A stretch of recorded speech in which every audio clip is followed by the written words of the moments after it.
اعوذ باللہ من الشیطان الرجیم بسم اللہ الرحمن الرحیم الحمد للہ رب العالمین والصلاة والسلام علی سید الانبیاء والمرسلین وعلی اہل بیتہ الطیبین الطاہرین وصحبہ المنتجبین۔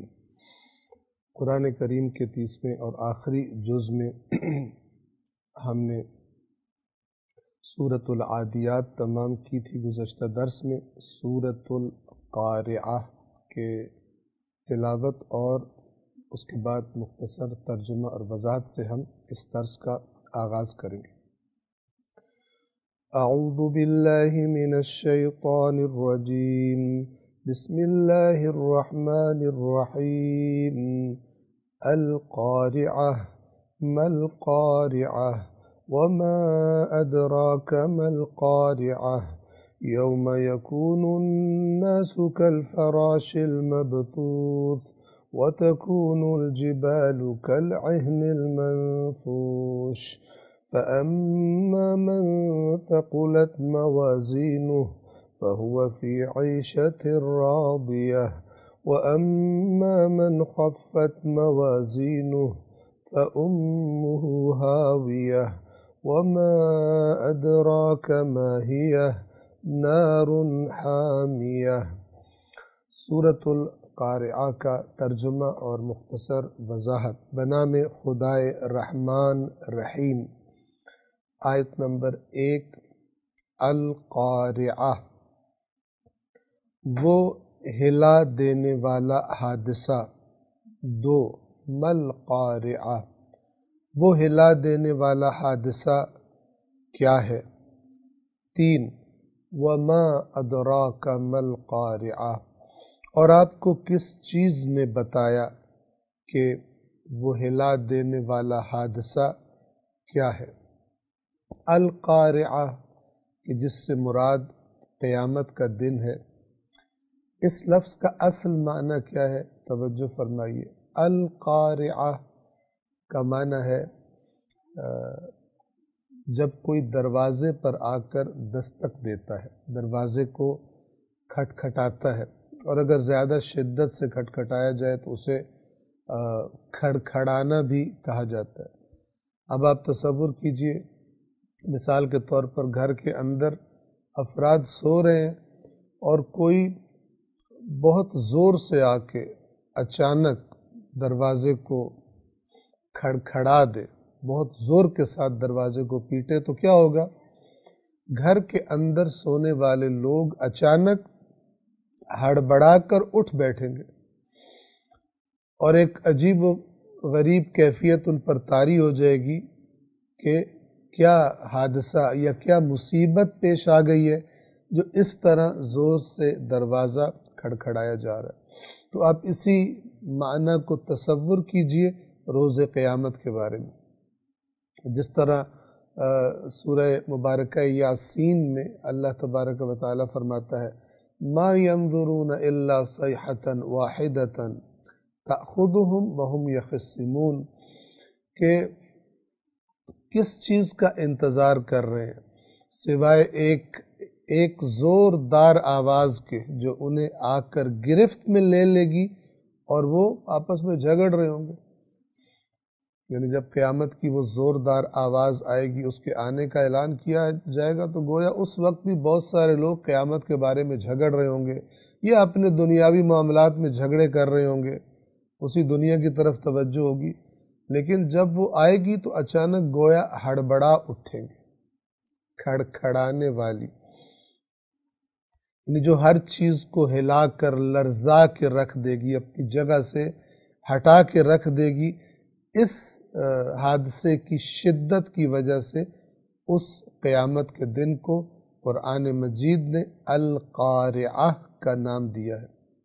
اور اللہ تبارک و تعالی القارعہ کا نام لینے کے بعد اس حادثے کی عظمت اور ہولناکی کو بتانے کے لیے ان الفاظ کی تکرار فرما رہا ہے۔ وہ ہلا دینے والا حادثہ کیا ہے اور آپ کو کس چیز نے بتایا وہ ہلا دینے والا حادثہ کیا ہے؟ بس اب آپ متوجہ ہو گئے کہ ہم چاہے ترجمہ کریں کھٹکھٹانے والی یا کہیں ہم کہ کھڑکھڑانے والی، یا ہم کہیں کہ وہ ہلا کے رکھ دینے والا حادثہ، تو الفاظ کا فرق ہے، معنی ایک ہی ہے۔ الفاظ کے انتخاب کا فرق ہے، معنی انشاءاللہ آپ کے ذہنوں میں واضح ہے۔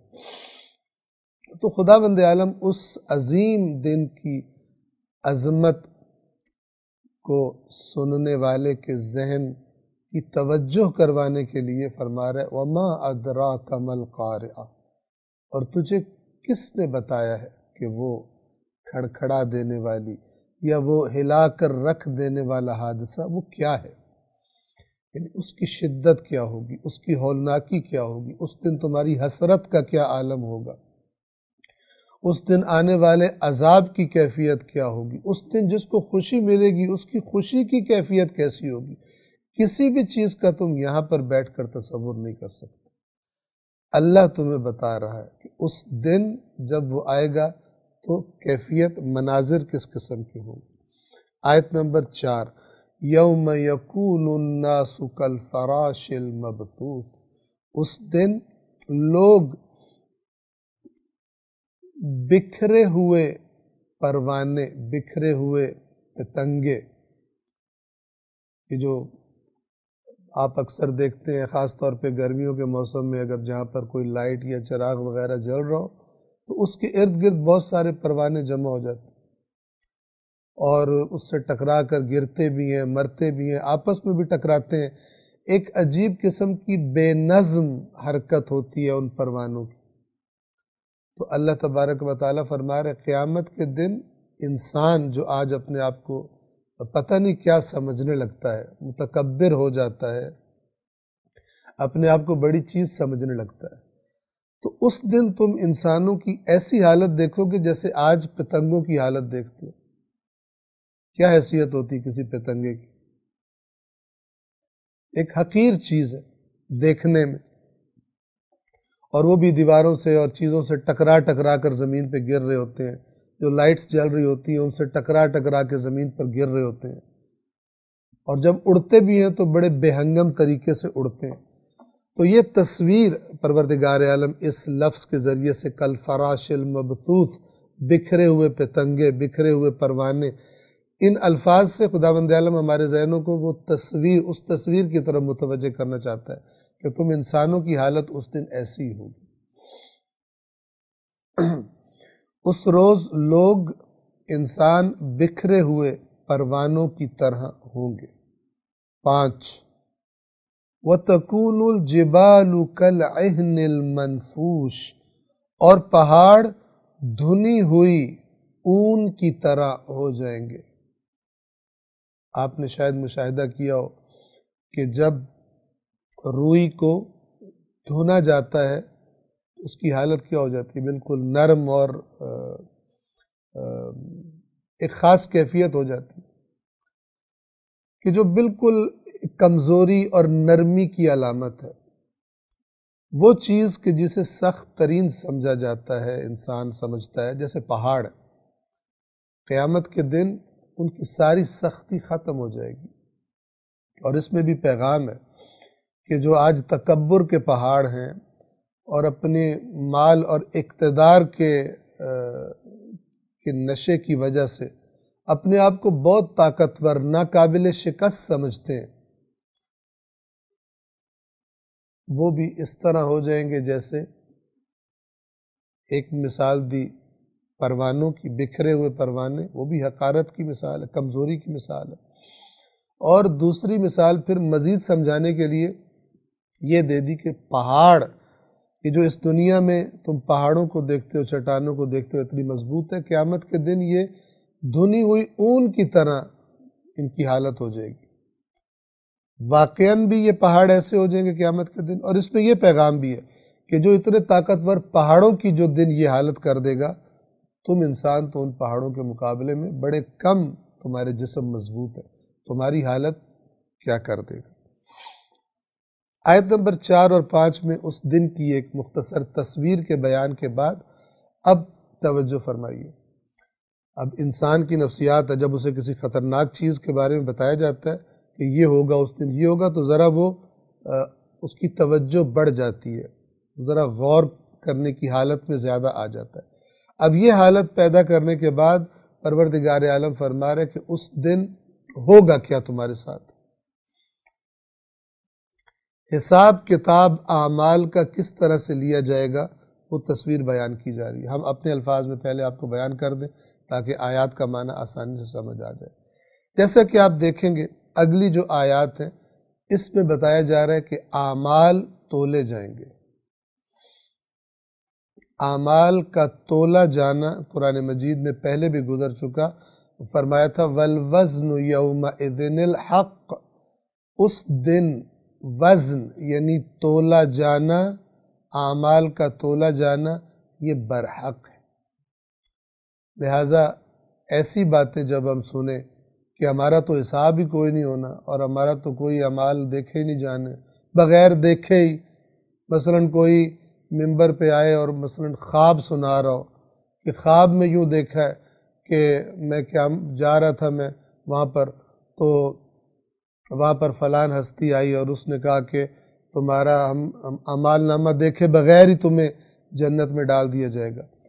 تو اس قسم کی روایات کو، اس قسم کے قصوں کو، یہ روایات تو نہیں، یہ قصے ہیں جو روایات کی شکل میں ڈال دیے گئے۔ اور اب تو کام اور بڑھ گیا، وہ قوم جو قرآن مجید کو یکسر نظر انداز کرتی ہے اب وہ خوابوں پہ چلتی۔ اب قیامت کے دن کے فیصلے کیسے ہوں گے؟ ہمارے بزرگ نے خواب دیکھا تھا، ہمارے پیر نے خواب دیکھا تھا، ہمارے عالم نے خواب دیکھا تھا، اور یہ نہیں دیکھنا کہ اللہ نے قرآن میں کیا تصویر بتائی ہے قیامت کی۔ اب خوابوں اور قصوں اور شعر و شاعری پر قیامت کا حساب آہستہ آہستہ بتایا جا رہا ہے کہ جو شعروں میں سن رہے ہو اس طرح حساب ہوگا، جو فلان بزرگ نے خواب دیکھا ہے اس کے مطابق قیامت کے دن فیصلہ ہوگا، اور اس قسم کی چیزیں۔ جبکہ اللہ اور اس کے رسول اور اہل بیت اطہار نے فرمایا تھا سب سے پہلے قرآن مجید ہے، سب سے پہلے قرآن مجید ہے، پہلے وہاں سے دیکھ لینا کہ قیامت کیسی ہوگی، اس کے بعد پھر باقی جو داستانیں ہیں ان کو دیکھنا کہ وہ اس کے مطابق ہیں یا اس کے مطابق نہیں ہے۔ اور یہ توفیق ہم بار بار کہتے ہیں اسی کو ملتی ہے جس نے ایک اپنا رابطہ، مستقل رابطہ اللہ کی کتاب کے ساتھ رکھا ہوا ہے اور عقل کو بھی استعمال کرتا ہے۔ بعض لوگ رابطے میں ہم نے دیکھا ہے ہوتے ہیں قرآن کے، لیکن عقل پھر بھی استعمال نہیں کرتے۔ جب قرآن پڑھ رہے ہوتے ہیں کسی اور وادی میں ہوتے ہیں، جب خواب سن رہے ہوتے ہیں، چاہے وہ دونوں ایک دوسرے سے ٹکرا رہے ہو، انہیں پتہ ہی نہیں چلتا کہ یہ آپس میں ٹکرا رہے ہیں یا ایک ہی بات ہو رہی ہے۔ قرآن پڑھ رہے ہیں تو بھی بڑی عقیدت ہے، خواب سن رہے ہیں تو بھی بڑی عقیدت ہے، اگرچہ وہ خواب خلاف قرآن بات کر رہا ہو، لیکن اس کو پتہ ہی نہیں چلتا۔ ایک جو دین کی آفتوں میں سے ایک بہت بڑی آفت ہے وہ یہ ہے کہ دنیا کے بارے میں بڑی عقلیں تیزی سے کام کرتی ہیں، لیکن جب دین کا معاملہ آتا ہے تو بالکل عقل استعمال کرنے سے گریز کرتے ہیں۔ جو سن رہے ہیں اسی پہ سر دھن رہے ہیں اور اسی کو قبول کر رہے ہیں، اور ایک بات پڑھی دوسری بات پڑھی جو اس پہلی کی مخالف ہے، پتہ ہی نہیں چلتا۔ اور زیادہ سے زیادہ پوچھا جائے تو کیا کہتے ہیں، ہماری اوقات کہاں کہ ہم سمجھ سکیں۔ تو دین اللہ نے اس لیے بھیجا کہ بغیر سمجھے اس پہ عمل کرنا ہے۔ یہ باطل تصورات، کیونکہ شروع سے ایسی تربیت نہیں کی جاتی، لہٰذا آپ جس بھی مسلک میں چلے جائیں وہ اپنی اسی اندھی عقیدت میں بات کریں گے۔ دلائل سے بات کرنے والے، خاص طور پر قرآن مجید کو سامنے رکھ کر جنہوں نے اپنا عقیدہ، اپنے افکار کو بنایا ہو یا اصلاح کی ہو، یہ آپ کو چراغ لے کر ڈھونڈنے سے بھی بڑی مشکل سے ملیں گے۔ تو قیامت کے بارے میں آپ نے جو کچھ بھی سنا ہے ذرا ان آیات کو بھی سورۃ القاریہ کی دیکھ لیجئے۔ اللہ تعالیٰ کیا فرما رہا ہے آیت نمبر 6 میں، فَأَمَّا مَنْ ثَقُلَتْ مَوَازِينُهُ، پس جس کے موازین ثقیل ہوں گے۔ ثقلت، ثقل یعنی بھاری، ثقیل یعنی بھاری چیز، جس کے موازین، موازین وزن کی جمع ہے، یعنی انسان کے اعمال کو تولا جائے گا۔ عام طور پر ہمارے ذہنوں میں کیا تصویر آتی ہے کہ مثلا ایک ترازو ہے، اس کے ایک طرف نیک اعمال ڈالے جائیں گے اور ایک طرف برے اعمال ڈالے جائیں گے، تو جس کا وزن زیادہ ہو جائے گا وہ سائٹ گویا کہ متعین ہو جائے گی. جس کے نیک اعمال کے وزن زیادہ ہیں وہ جنت میں چلا جائے گا، جس کے برے اعمال کے وزن زیادہ ہوں گے وہ جہنم میں چلا جائے گا. ایک یہ تصور ہے. ایک اور چیز بھی اس میں اضافہ فرما لیجئے. ہم جو عمل کرتے ہیں اسی ایک ہی عمل کا اللہ کی بارگاہ میں وزن زیادہ بھی ہو سکتا ہے اور وزن کم بھی ہو سکتا ہے. مثال کے طور پر اول وقت میں توجہ کے ساتھ، اہتمام کے ساتھ، اہم کام سمجھتے ہوئے، بلکہ اہم ترین کام سمجھتے ہوئے پڑھی گئی نماز، اس کا وزن اور اس کے مقابلے میں ایسی نماز جو سستی اور کوتاہی کے ساتھ پڑھی گئی ہو، بغیر توجہ کے جلدی جلدی پڑھی گئی ہو، ٹائم سے تاخیر کر کے پڑھی گئی ہو، یا خدا نخواستہ ریاکاری بھی اس میں شامل ہو گئی ہو، اس نماز کا وزن، اس نے بھی 4 رکعتیں پڑھی، اس نے بھی 4 رکعتیں پڑھی، لیکن دیکھنے میں ایک ہی نماز پڑھی ہے، لیکن اس کا وزن برابر ہے اللہ کے. ایک نے خالص خدا کی رضا کے لیے کچھ خرچ کیا، ایک نے ریاکاری کے لیے خرچ کیا. جس کی نیت خالص تھی، فرض کریں اس کی خرچ کی ہوئی رقم کم تھی لیکن نیت خالص تھی، اور ایک نے لوگوں کو دکھانے کی نیت سے خرچ کیا، رقم بہت بڑی تھی، اس کا وزن ہی کوئی نہیں ہے. اللہ تعالیٰ کوانٹٹی، کمیت، مقدار نہیں دیکھتا، اللہ تبارک و تعالیٰ خلوص کو دیکھتا ہے. اگر مقداریں دیکھا کرتا تو پھر غریب لوگوں کے لیے تو مشکل پیش آتی، اور یہ سوال پیدا ہو جاتا کہ کیا اللہ کی رضا صرف مثلا امراء کے لیے؟ پروردگار عالم کا نظام عدل پر مبنی ہے، اور عدل کے بعد پھر فضل پر مبنی ہے.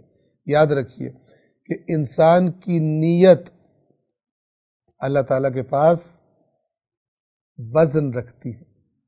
بعض روایات میں اس طرح سے آیا کہ مومن کی نیت اس کے عمل سے بہتر ہوتی ہے. بہت سارے اس کی وجہ ہو سکتی ہے. ایک وجہ یہ ہو سکتی ہے کہ انسان جب نیت کرتا ہے تو اس کی نیت ہوتی ہے میں نے یہ کام کر کے چھوڑنا ہے، یہ نیکی کا کام، لیکن ہو سکتا ہے جب کرنے کے لیے اٹھے کوئی مشکل پیش آ جائے، کوئی رکاوٹ کھڑی ہو جائے. جو کام کا اندازہ لگایا تھا اور جو اس کی طاقت تھی وہ کام اس سے بڑا نکلے، جتنی رقم اس کے پاس تھی اس سے زیادہ خرچ والا کام نکلے. نیت کا اللہ اجر دے دیتا ہے بشرطے کہ نیت اسی پکے ارادے والی ہو. ایسے نہیں گھر بیٹھ کے بندہ صرف نیت ہی کرتا رہے اور کام کرنے کا ارادہ نہ ہو، وہ نیت نہیں ہوتی، وہ تو بے ایمانی ہوتی ہے. توجہ فرما رہے ہیں؟ تو اللہ کے پاس کسی بھی عمل کا ہو سکتا ہے ایک عمل 10 لوگوں نے کیا ہو، ان 10 کے وزن جو ہے اسی عمل کا اللہ کے پاس مختلف ہو. تو نیک اعمال زیادہ وزنی بھی ہو سکتے ہیں اور نیک اعمال کے وزن بھی ہلکے ہو سکتے ہیں. ہو سکتا ہے کسی کی 1-2 رکعت نماز کسی کی 1 سال کی نماز سے زیادہ بھاری ہو جائے جو نماز ریاکاری کے لیے تھی. اور اس طرح آپ مزید بھی تصور کر سکتے ہیں. پس یا ترجمہ اس طرح سے کیا گیا، پس جس کا پلہ بھاری رہے گا، پلہ وہی ترازو کی ایک سائڈ کو کہتے ہیں. کہ ہم ترازو سے ہمارے ذہنوں میں ایک خاص تصویر آتی ہے ترازو کی، خداوند عالم بہتر جانے کے وہاں پر کیفیت کیا ہوگی، لیکن صورتحال یہی ہوگی، اعمال کو تولا جائے گا. جس کا پلہ بھاری رہے گا فَهُوَ فِي عِيشَةٍ رَاضِيَةٍ، تو وہ من پسند، رضایت والی، رضا والی زندگی میں ہوگا. یعنی پھر اس کی کیفیت کیا ہوگی؟ جسے قرآن بار بار بیان فرماتا ہے لا خوف علیہم ولا هم يحزنون. پھر اس کے بعد نہ انہیں کوئی خوف ہوگا نہ انہیں کوئی غم ہوگا تا ابد. لیکن دوسرا گروہ آیت نمبر 8 وَأَمَّا مَنْ خَفَّتْ مَوَازِينُهُ، اور رہا وہ کہ جس کا پلہ، جس کے موازین خفت، خفیف ثقیل کی ضد ہے، خفیف کہتے ہیں ہلکا ہونا، جس کے موازین، جس کا پلہ ہلکا ہوگا. کیا مطلب؟ نیک اعمال ہلکے پڑ جائیں گے اور گویا کہ پھر برے اعمال بھاری پڑ جائیں گے. اوپر جو بات ہوئی بھاری ہونے کی وہ بھی نیک اعمال کی. کس کے مقابلے میں بھاری ہو جائیں گے؟ برے اعمال کے مقابلے میں۔ یہاں پہ کہا جا رہا ہے جس کے اعمال، جس کے موازین، جس کا پلہ ہلکا ہو جائے گا۔ کون سا پلہ؟ نیک اعمال کا۔ کس کے مقابلے میں؟ برے اعمال کے مقابلے میں۔ یعنی گویا کہ برے اعمال بھاری پڑ جائیں گے، نیک اعمال جو ہیں وہ ہلکے پڑ جائیں گے۔ اس کا نتیجہ کیا نکلے گا؟ آیت نمبر 9، فَأُمُّهُ حَاوِيَةٌ، تو اس کا لفظی ترجمہ اس طرح، تو اس کی ماں حاویہ ہوگی۔ ماں کو کہتے ہیں، تو اس کی ماں حاویہ ہوگی۔ کیا مطلب؟ یعنی اسی کی آغوش میں رہے گا، اسی کی آغوش میں پلے گا۔ جیسے بچہ ماں کے پاس رہتا ہے، یہ اسی ماں کے پاس اب رہے گا، البتہ کیسی ماں؟ یہ بھی ایک قسم کی عجیب و غریب دھمکی ہے کہ کا نام لایا جا رہا ہے۔ ماں تو پیار کی علامت ہے، لیکن خداوند عالم فرما رہا ہے کہ اگر تم نے اللہ جیسے محبت کرنے والے اور احسان کرنے والے کے احسانوں کو بھول کر سرکشی اور اس کی نافرمانی کی زندگی گزاری ہے، تو پھر ہم تمہیں ایک اور ماں دیں گے جس کا نام حاویہ ہے۔ حاویہ کا لفظی معنی ہے گرنے کی جگہ، جہاں جہنمی جا کر گریں گے۔ کتنی گہری ہوگی، کتنی اونچائیوں سے گریں گے، خداوند عالم بہتر جانتا ہے، روایات متعدد اس کے بارے میں آئی ہیں، لیکن حاویہ جہاں کوئی جا کر گرتا ہے۔ فَأُمُّهُ حَاوِيَةٌ، یا سے مراد کیا ہے؟ یعنی اس کا ٹھکانہ، اس کی ماں، اس کے لیے آغوش، اس جگہ کا نام کیا ہے؟ حاویہ۔ جہنم کو حاویہ کہتے ہیں چونکہ گویا کہ جیسے کھائی میں کوئی جا کر نیچے گرتا ہے بلندی سے، اس طرح جا کر لوگ وہاں پر گریں گے۔ گرنے کی جگہ، بلندی سے گرنے کی جگہ حاویہ۔ اور پھر جب اس حاویہ کا نام لیا تو اس کی ہولناکی کی طرف اور توجہ کروانے کے لیے فرمایا وَمَا أَدْرَاكَ مَا هِيَ، اور آپ کو کس چیز نے بتایا کہ وہ، یعنی وہ حاویہ کیا ہے؟ آپ تصور نہیں کر سکتے، برداشت نہیں کر سکتے کہ اس جگہ کو جس کو ہم نے مجرموں کے لیے تیار کیا ہے، مجرموں کا ٹھکانہ ہم نے جس کو قرار دیا ہے، وہ کیا چیز ہے؟ وہ لوگ کہ جو دنیا میں زیادہ گرمی برداشت نہیں کر سکتے، زیادہ سردی برداشت نہیں کرتے، پاؤں میں کانٹا چبھ جائے تو برداشت نہیں کر سکتے، ان کو اللہ تعالیٰ کہہ رہے ہیں کہ اپنی اس کمزوری کو ذہن میں رکھتے ہوئے ہم تمہیں بتا رہے ہیں کہ وہ حاویہ بہت خطرناک چیز ہے۔ اور آپ کو کس چیز نے بتایا کہ وہ کیا ہے، یعنی وہ حاویہ کیا ہے؟ آیت نمبر 11، نار حامیہ، ایک آگ ہے۔ کیسی آگ؟ شدید بھڑکتی ہوئی آگ۔ آگ تو ہوتی بھڑکتی ہوئی ہے، لیکن مزید تاکید کی جا رہی ہے، ایسی بھڑکتی ہوئی آگ کہ جیسی بھڑکتی ہوئی آگ تم نے دنیا میں نہیں دیکھی ہو۔ اس کی حدت، اس کی شدت، اس کی جلانے کی قوت دنیا کی ان آگوں سے، دنیا کی آتش سے، آگ سے کہیں زیادہ ہوگی۔ آیت نمبر 11 سے سورہ قارعہ تمام ہوتی ہے۔ اس کے بعد سورۃ التکاثر ہے جس کی ہم پہلے تلاوت کریں گے اور اس کے بعد ترجمہ اور مختصر وضاحت آپ کی خدمت میں بیان کریں گے۔ اعوذ باللہ من الشیطان الرجیم، بسم اللہ الرحمن الرحیم، الہاکم التکاثر حتی زرتم المقابر، کلا سوف تعلمون، ثم کلا سوف تعلمون، کلا لو تعلمون علم الیقین لترون الجحیم، ثم لترونها عین الیقین، ثم لتسألن یومئذ عن النعیم۔ سورۃ التکاثر کا ترجمہ اور مختصر وضاحت۔ بنام خدائے رحمان رحیم۔ آیت نمبر 1، الہاکم التکاثر، ایک دوسرے پر فخر نے تمہیں غافل کر دیا ہے۔ 2، حتی زرتم المقابر، یہاں تک کہ تم نے قبروں کی زیارت کر لی۔ توجہ فرمائیے، کیا معنی ہے ان دو آیات کا؟ بعض نے روایات میں جو بیان کیا اس کا شان نزول وہ یہ ہے کہ مکہ میں، مکی سورہ ہے یہ، دو خاندان ایک دوسرے پر جیسے وہاں پہ لوگوں کی عادت تھی اپنی اپنی چیزیں گنوا کر ایک دوسرے پر فخر کیا کرتے تھے، کہتے تھے ہم تم سے زیادہ بہتر ہیں، ہمارا مال تم سے زیادہ ہے، ہمارے افراد تم سے زیادہ ہیں، ہمارا خاندان بڑا اونچا ہے، تمہارا خاندان گھٹیا ہے۔ اس قسم کا مقابلہ ہو رہا تھا دو قبیلوں میں، اور یہاں تک کہ وہ اپنے مردے گننے کے لیے، اب پتہ نہیں مردے گننے کے لیے کس لیے پہنچے کہ ہمارے مردے زیادہ ہیں یا تمہارے مردے زیادہ ہیں، شاید تعداد گن رہے تھے کہ ہم تعداد میں زیادہ ہیں، تم تعداد میں کم ہو۔ تو زندوں کو گن لیا ہوگا تو پھر مردوں کو گننے پہنچ گئے، قبرستان میں پہنچ گئے۔ تو یہ ایک شان نزول ہے جو بیان کیا جاتا ہے، ہم نے آپ کی خدمت میں عرض کر دی۔ الفاظ کی طرف آپ توجہ کریں، بہت بڑا پیغام، ابدی پیغام لیے ہوئے، الہاکم التکاثر۔ تکاثر کثرت سے ہے، اور تکاثر کسے کہتے ہیں؟ کثرت کا معنی واضح ہے، کسی چیز کا زیادہ ہونا۔ تکاثر کسے کہتے ہیں؟ تکاثر کہتے ہیں چیزوں کی کثرت کے لیے ایک دوسرے کا مقابلہ کرنا۔ مثلا ایک دوسرے سے مقابلہ کرنا، میرا مال زیادہ ہو، دوسرا دوڑ دھوپ کر رہا ہے میرا مال اس سے زیادہ ہو، کہہ رہا ہے میرے پاس کپڑے زیادہ ہونے چاہیے، وہ مقابلہ کر رہے ہیں میرے پاس تیرے سے زیادہ ہونے چاہیے، میرے پاس فلان چیز زیادہ ہونی چاہیے۔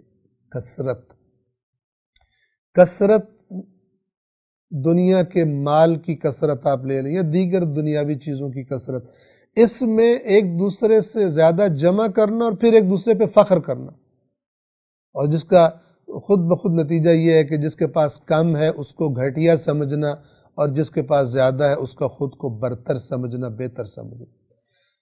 یہ ہے معنی کس کا؟ تکاثر کا۔ خداوند عالم فرما رہا ہے اس تکاثر نے، اس زیادہ جمع کرنے اور ایک دوسرے پر فخر کرنے نے تمہارے ساتھ کیا کر دیا ہے؟ الہاکم، تمہیں غافل کر دیا ہے۔ الہا کا لفظ لہو سے ہے، لام ہا اور واو۔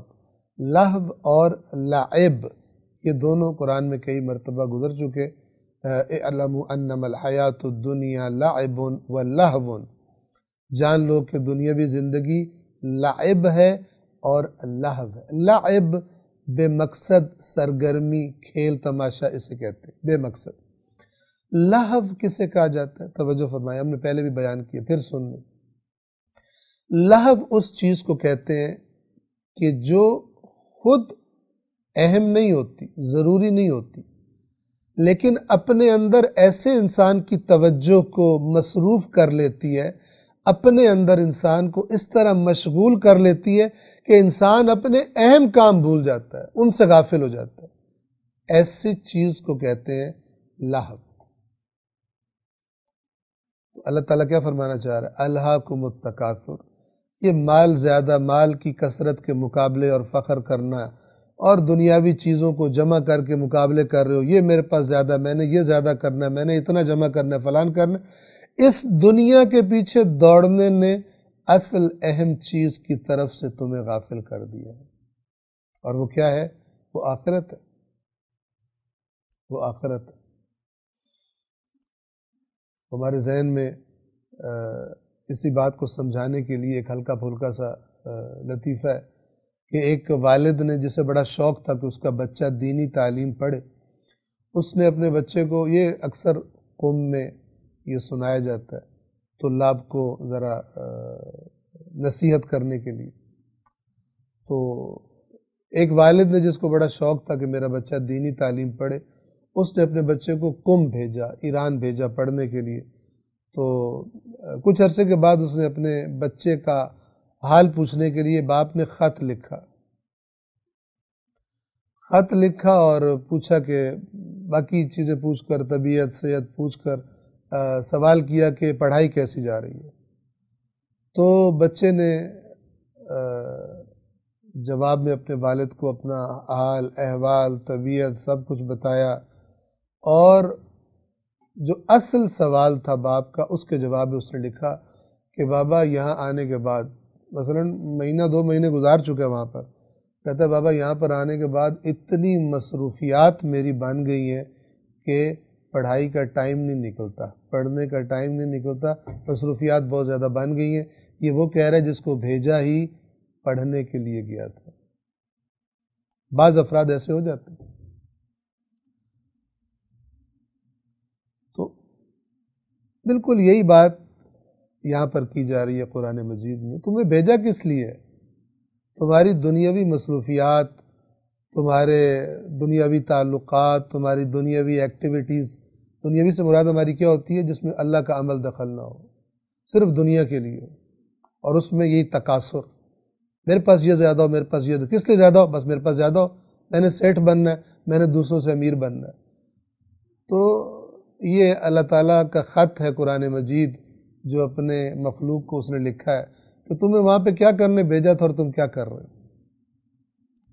الہاکم التکاثر، تمہیں اصل اہم چیز سے غافل کر کے اپنے اندر مشغول اور مصروف کر لیا ہے۔ کس نے؟ یہ مال و دولت کی کثرت اور ایک دوسرے پر فخر کرنے۔ اور کب تک تمہارا یہ سلسلہ جاری رہتا ہے؟ حتی زرتم المقابر، آیت نمبر 2، یہاں تک کہ قبروں کی زیارت تمہیں ہو جاتی ہے۔ کیا مطلب؟ یعنی موت آ جاتی ہے تمہیں۔ البتہ اگر اس شان نزول کو ذہن میں رکھیں تو تم لوگ کثرت ایک دوسرے کی گن رہے تھے، وہی 2 قبیلے، یہاں تک کہ تم قبروں کی زیارت کو پہنچ گئے۔ لیکن اگر آپ اس آیات کے اپنے الفاظ کے اندر تدبر کریں تو ان 2 قبیلوں کے لیے تھوڑی معنی، اور یہ معنی کہ کب تک انسان اسی تکاثر، مال و دولت کی کثرت کے پیچھے جانوروں کی طرح کام کرتا رہتا ہے، جب تک کہ اچانک اعلان کیا جاتا ہے کہ فلان صاحب اب نہیں رہے، اچانک انتقال فرما گئے ہیں، حرکت قلب بند ہونے سے، روڈ ایکسیڈنٹ میں، فلان ہو جانے سے، کرونا وائرس سے اس دنیا سے چلے گئے۔ کوئی نہ کوئی جانا سب نے ہے۔ جس کو کرونا وائرس ہو گیا اس نے بھی جانا ہے، جس کو کرونا وائرس نہ ہوا اس نے بھی جانا ہے۔ ہو سکتا ہے جس کو کرونا وائرس ہو جائے وہ بچ جائے، اور جس کو کرونا وائرس نہیں ہوا وہ کسی اور وجہ سے دنیا سے چلا جائے۔ موت سب کو آنی۔ تو خداوند عالم یہاں پہ خبردار کس بات سے کرنا جا رہا ہے؟ ایک کرونا وائرس سے بھی زیادہ خطرناک بیماری، اور وہ ہے تکاثر، جو ایسی اپنے اندر مشغول کر لیتی ہے انسان کو کہ انسان غافل ہو جاتا ہے۔ اور جیسا کہ میرے مولا علی علیہ السلام نے فرمایا کہ لوگ سو رہے ہیں، الناس کلہم نیام، لوگ سو رہے ہیں، اذا ماتوا انتبہوا، مریں گے تو جاگیں گے تو ہوشیار ہوں۔ مریں گے تو جاگیں گے، کیا مطلب؟ غفلت سے نکلیں گے موت کے ذریعے سے۔ تو اللہ تعالیٰ اور اللہ تعالیٰ کا یہ نمائندہ مولا علی علیہ السلام اللہ کے حکم سے کیا کرنا چاہتے ہیں؟ انسان کو اسی دنیا میں جب تک مہلت ہے غفلت سے نکالنا چاہتے ہیں۔ الہاکم التکاثر، ایک دوسرے پر فخر نے تمہیں غافل کر دیا ہے۔ اور ہم نے کہا کہ تکاثر یعنی کثرت پر فخر، مال کی کثرت پر فخر وغیرہ۔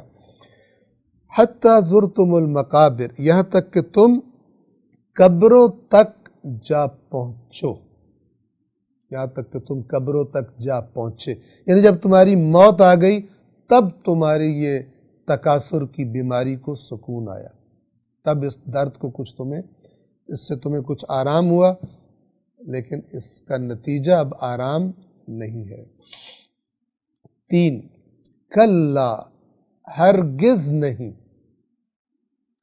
ہرگز نہیں سے یہاں کیا مراد ہے؟ اگر گزشتہ آیات کو ذہن میں رکھیں، یعنی یہ تمہارا رویہ ہرگز ٹھیک نہیں ہے، یہ جس پر تم فخر کر رہے ہو زیادہ جمع کر کے، اس نے ہرگز تمہارے پاس نہیں رہنا، یہ ابدی، یہ ہمیشہ رہنے والی چیزیں نہیں ہیں جس کے پیچھے تم اپنی اصل مقصد سے، آخرت سے غافل ہو گئے۔ کلا، یہ تمہارا اصل مقصد نہیں ہے، یہ تکاثر، دنیا کے مال و دولت کی کثرت، یہ تمہارا اصل ہدف نہیں ہے۔ اصل ہدف وہ ہے جس سے تمہیں اس نے غافل کر دیا ہے۔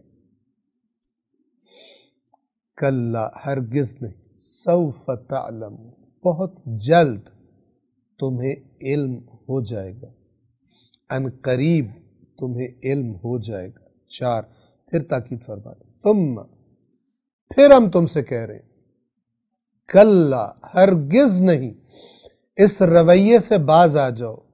یہ دنیا عارضی ہے، اس کی چیزوں پر فخر کرنا، دوسروں کو گھٹیا سمجھنا، یہ بہت ہلاکت خیز بیماری ہے۔ اللہ تبارک و تعالیٰ تمہیں بتا رہا ہے، ثم کلا، پھر ہرگز نہیں، سوف تعلمون، یہ جو ہم کہہ رہے ہیں ہرگز نہیں، یہ چیزیں دائمی نہیں ہیں، بہت جلد تمہیں معلوم ہو جائے گا کہ اللہ نے سچ کہا تھا، بہت جلد تمہیں علم ہو جائے گا۔ 5، کلا، ہرگز نہیں، یہ کلا کی تکرار مضمون کی شدت سامع، سننے والے تک پہنچانے کے لیے، ہرگز نہیں، لو تعلمون علم الیقین، اگر تمہیں، کاش تمہیں علم ہوتا، کون سا علم؟ علم الیقین، یقینی علم۔ علم کے درجات ہوتے ہیں، بعض دفعہ انسان کو ایک چیز کا علم ہوتا ہے لیکن اس پر اسے یقین نہیں ہوتا۔ لو تعلمون علم الیقین، اگر تمہیں علم ہوتا، کون سا علم؟ علم الیقین، اگر تم یقینی علم رکھتے تو تمہیں اس بات کا بھی یقین ہو جاتا، کیا؟ آیت نمبر 6، لَتَرَوُنَّ الْجَحِيمِ، تم ضرور بالضرور جہیم کو دیکھو گے۔ ایک ہے معلوم ہونا کہ جہنم ہے اور ہمیں اس کو دیکھنا ہے، اور ایک ہے یقین ہونا۔ یہ دو نقطے ہیں، درجہ بڑھتا جاتا ہے جیسے جیسے انسان یقین کی طرف، اس کا علم یقین کی طرف بڑھتا جاتا ہے، تو جیسے جیسے یقین کا عنصر زیادہ ہوتا جاتا ہے، اس طرح اس عقیدے کی تاثیر بھی انسان پر زیادہ ہوتی جاتی ہے۔ بہت سارے ہمارے ایسے عقیدے ہیں کہ جن کا اثر ہی کوئی نہیں زندگیوں میں۔ مثلا کچھ لوگ ایسے ہیں کہ عقیدے میں پوچھو تو کہتے ہیں ہمارے امام فلان ہستی ہیں، اور اگر عمل دیکھو تو امام ابلیس ہوتا ہے۔ یہ کون سا عقیدہ ہے بھائی؟ کس شریعت نے، کس خدا نے، کس رسول نے، کس امام نے اس عقیدے کے بارے میں تمہیں کہا ہے کہ یہ قبول ہو جائے گا؟ اس کے برعکس کہا ہوا ہے، بلکہ یہ تو چیٹنگ ہے۔ اگر پروڈکٹ 2 نمبر ہو اور اوپر سٹیمپ لگا لیا جائے کسی بہت بہترین کمپنی کا، یہ تو فراڈ ہے۔ پروڈکٹ تب سامنے آتی ہے جب اس کو استعمال کیا جاتا ہے، انسان کا پتہ تب چلتا ہے کہ اصل میں کون اس کا امام ہے، جب وہ عمل کرتا ہے۔ زبان سے تو کچھ بھی دعویٰ کیا جا سکتا ہے، لیکن جب وہ عمل کرتا ہے تب پتہ چلتا ہے پروڈکٹ 1 نمبر ہے یا 2 نمبر ہے، امام المتقین ہے اس کا، یا اس کا امام ابلیس ہے۔ توجہ فرما، علم الیقین، اگر تمہیں یقینی علم ہوتا تو تمہیں گویا کہ یہ بات بڑی یقینی پتہ ہوتی کہ لَتَرَوُنَّ الْجَحِيمِ، کہ تم ضرور جہنم کو دیکھو گے۔ 7، ثم، یہ ثم پھر تاکید کے لیے، ثم لَتَرَوُنَّهَا، پھر یقیناً، ضرور بالضرور تم اسے دیکھو گے، عین الیقین، یقین کی آنکھ سے۔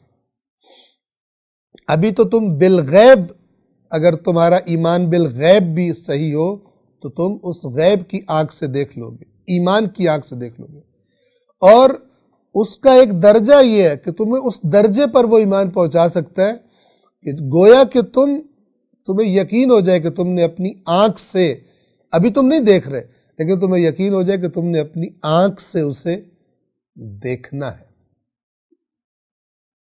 اور اس کا اثر اور تاثیر کتنی ہوگی۔ یعنی یہ چیزیں جو ان آیات میں یہ جو سٹیپس بیان ہو رہے ہیں، جو کیفیتیں بیان ہو رہی ہیں، اگر انسان پر توجہ کرے، ان پر توجہ کرے، ان کی طرف بڑھنے کی کوشش کرے، تو خود بخود تاثیر بھی اس پر پڑ جائے گی۔ ان چیزوں پر، ان کے بارے میں علم اور ان پر ایمان کی تاثیر بڑھ جائے گی۔ ثم لترونها عین الیقین، پھر تم یقیناً اسے یقین کی آنکھ سے، یعنی جس میں کوئی شک ہی نہیں، جب انسان اپنی آنکھوں سے دیکھ لے تم اسے دیکھو گے، اور جب تم اسے دیکھو گے تو کیا ہوگا؟ آیت نمبر 8 جو آخری آیت ہے، ثم، پھر اس کے بعد، لتسألن، یقیناً، ضرور بالضرور تم سے سوال کیا جائے گا۔ کس کا سوال کیا جائے گا؟ یومئذ، اس دن، یعنی جس دن تم اس کو دیکھو گے قیامت کو، اس دن یقیناً تم سے سوال کیا جائے گا عن النعیم، اللہ کی نعمتوں کے بارے میں، دنیا میں جو نعمتیں تمہیں عطا ہوئی تھی۔ توجہ فرمائیے، سوال ہوگا نعمتوں کے ساتھ تم نے کیا رویہ رکھا۔ اگر کسی کو دنیا کی نعمتیں کم ملی تھیں، مال کم ملا تھا، ظاہر ہے جتنا ملا تھا سوال بھی اتنا ہی کیا جائے گا۔ جس کو دنیا کی نعمتیں زیادہ ملی تھی، مالدار تھا، صاحب جائیداد تھا، بڑی پراپرٹیز تھی اس کی، اس کو جو کچھ ملا تھا اس کے مطابق اس سے سوال کیا جائے گا۔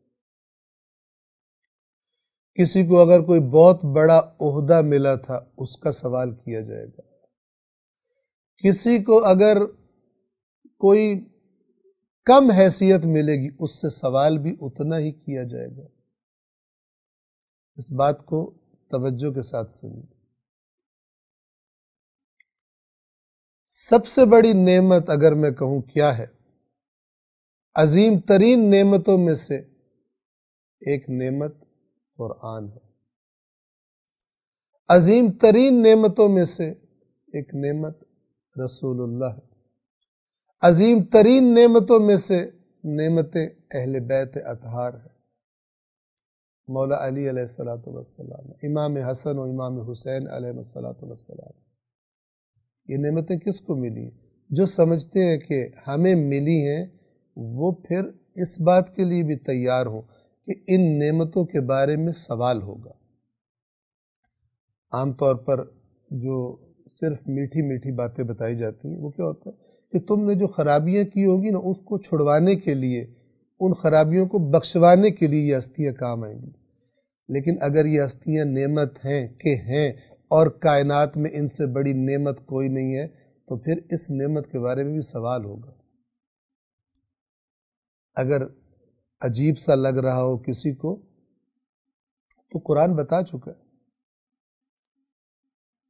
رسول اللہ اپنی قوم کی کیا شکایت کریں گے؟ اے میرے رب، میری قوم نے اس قرآن کو چھوڑ دیا تھا۔ وہاں پر جس نے قرآن مجید کو چھوڑا ہوگا وہ کہے کہ یا اللہ ہمیں تو قرآن ملا، ہم بخشے جائیں گے۔ نہیں ہوگا ایسا۔ غلط انٹرپریٹیشن، ڈسٹورشن، تحریف جسے کہا جاتا ہے، جس کی کثرت ہے۔ سوال ہوگا، قرآن کی آیت ہے کہ جن کی طرف ہم نے رسولوں کو بھیجا ہے حتماً ہم ان سے سوال کریں گے کہ ہمارے رسولوں نے جو تمہیں پیغام دیا تھا تم نے کیا رویہ رکھا اس کے مقابلے میں۔ یوم یجمع اللہ الرسل فیقول ماذا اجبتم، جس دن اللہ تمام رسولوں کو جمع کرے گا قیامت کے دن اور ان سے کہے گا تمہیں کیا جواب ملا؟ لوگوں نے تمہاری بات مانی یا لوگوں نے تمہاری بات نہیں مانی؟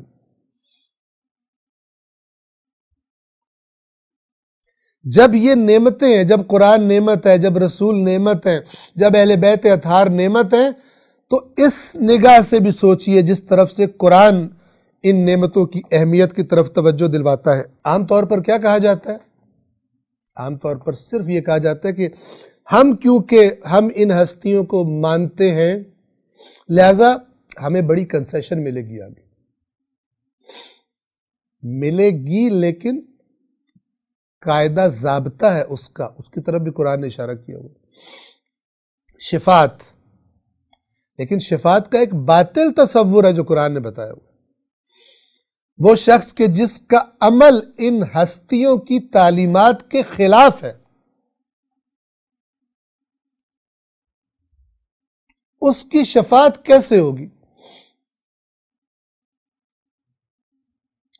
پوچھا جائے گا ہم نے تمہیں حسین علیہ السلام جیسا رہنما عطا کیا تھا، تم اس گھر میں پیدا ہوئے جہاں تمہیں حسین کو ڈھونڈنا نہیں پڑا، تمہیں بچپن سے حسین حسین حسین بتایا گیا، تم نے بچپن سے سنا حسین نے قیام کیا، تم نے بچپن سے سنا حق کی خاطر، دین کی خاطر جو اللہ کی حدود کو پامال کر رہے تھے ان کے خلاف اٹھنے کی خاطر حسین نے اپنا سب کچھ قربان کر دیا۔ اب تم بتاؤ کہ تمہیں اتنی بڑی نعمت ملی تھی، اتنے بڑا رہنما تمہیں دیا تھا، تمہاری زندگی پر اس رہنما کا کیا اثر ہے؟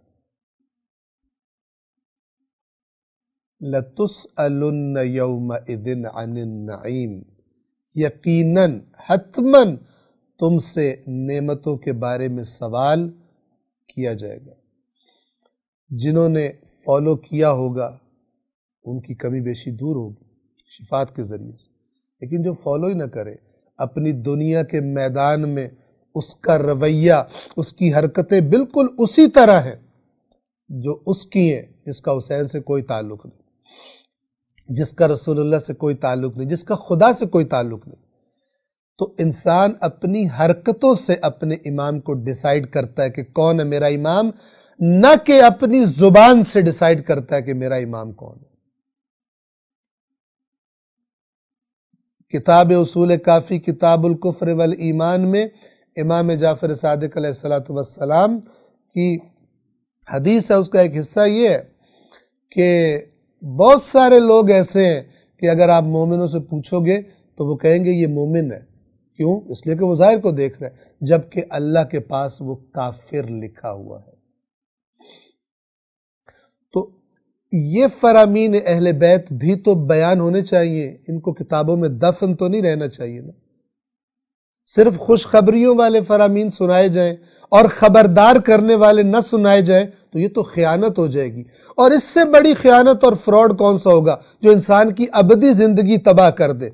30-40 سال کی دنیاوی زندگی میں اگر کوئی فراڈ ہو جائے کسی کے ساتھ، وہ بھی بڑا تکلیف دہ ہوتا ہے کہ 30-40 سالہ 50 سالہ زندگی دنیا کی خراب ہو جائے، کسی کے ساتھ فراڈ ہو جائے، اس کا مال لوٹ کے لے جائے، لیکن جس کے ساتھ اس کی آخرت کا فراڈ ہو جائے، اس سے بڑا بد نصیب اور بدبخت کون ہے کہ جس کو موت کے بعد پتہ چلے مجھ سے فراڈ کیا گیا، جو مجھے بتایا گیا وہ حقیقت نہیں رکھتا، مجھے صرف میٹھی میٹھی چیزیں بتائی گئیں اور بہت سارے حقائق مجھ سے چھپائے گئے جس کی وجہ سے نتیجہ غلط نکل آیا۔